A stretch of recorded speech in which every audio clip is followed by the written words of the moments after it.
Hey guys, today I'm going to cook a London broil steak on the Weber kettle. So let's get queuing. I've got a beef London broil steak, or might be labeled as top round steak in some areas of the country. I'm in Northern California, so that's how they label them here. Now this was $8.79 per pound, but it was buy one get one free. So I got two of them, so they're roughly about $4.40 per pound. They're about the cheapest cuts of steak that you're gonna find. They're pretty lean, so you don't want to overcook them because they'll get real dry, kind of like chicken breast. So a lot of times I'll marinate these, poke holes in them and marinate them, but today I'm just gonna season it with some kosher salt. I'll do both sides, and then some Johnny's seasoned pepper. I use this all the time. Besides pepper, this has sugar, red and green bell pepper, garlic, and onion. So I'll just flip it over and do both sides here. That looks pretty good. I'm just going to let that sit on the counter while I go outside and get the grill lit. I'm using Royal Oak Lump charcoal for this, and people will probably hate on me a little bit, but I'm just going to use some lighter fluid. I'm feeling kind of lazy. So I have my slow and sear about halfway filled up. This metal thing that holds the charcoal is a slow and sear.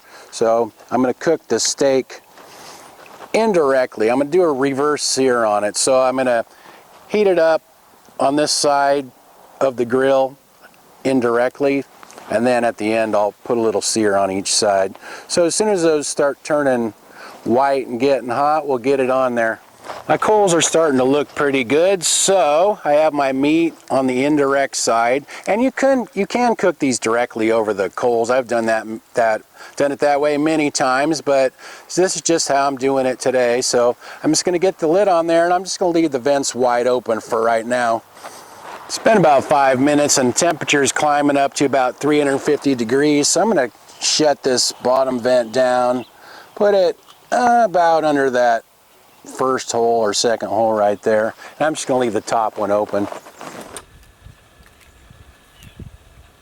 It's been about 10 or 12 minutes, and the temperature hasn't dropped much. It's about 350 degrees Fahrenheit. So let's take a look here. All right, I think I'm going to flip it over. Okay. And we're going to get the lid back on there. Now my plan is to let the internal temperature of this get to about 115 to 120 degrees Fahrenheit. And then I'll put it over the coals and just put a little sear on each side. It's been about 40 minutes, so let's see how we're doing. I checked this a couple of times and it wasn't ready yet.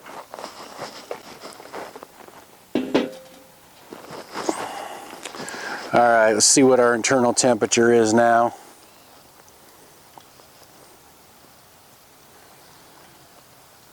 $119, about 132 right there.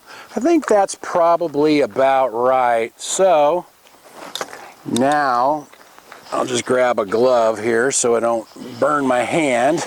I've done that a few times. Forget that grill is hot, so now I'll just rotate that, and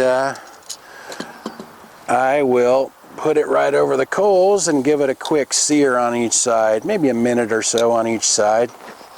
My coals aren't super hot, so it's probably been a couple of minutes on that side. Let's see how it looks here.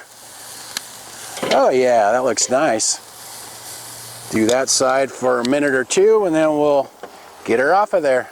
All right, that looks good. Been a minute or two on that side. Perfect.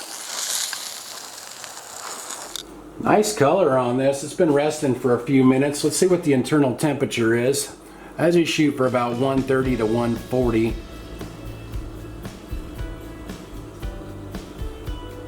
It's a little over in that spot. Let's see where we're at here.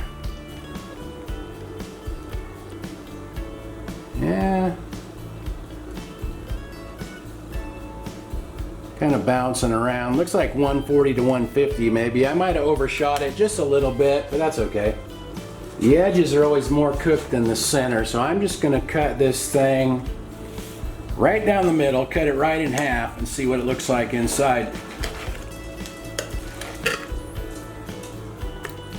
Okay. Well, heck, that looks pretty good. I sliced off a few pieces, so let's try one out.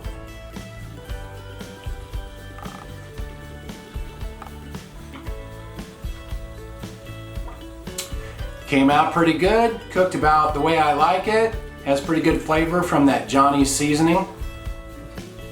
I guess we better see what Annie thinks. Ready to try it, Annie? Here we go. Well, you didn't chew it much. I guess it wasn't too tough for you. I've cooked quite a few of those, but I think that one has the best color of any of them that I've ever cooked, so I'm pretty happy with that. Anyway, I'll write everything in the description like usual. Thanks for watching. Always have fun.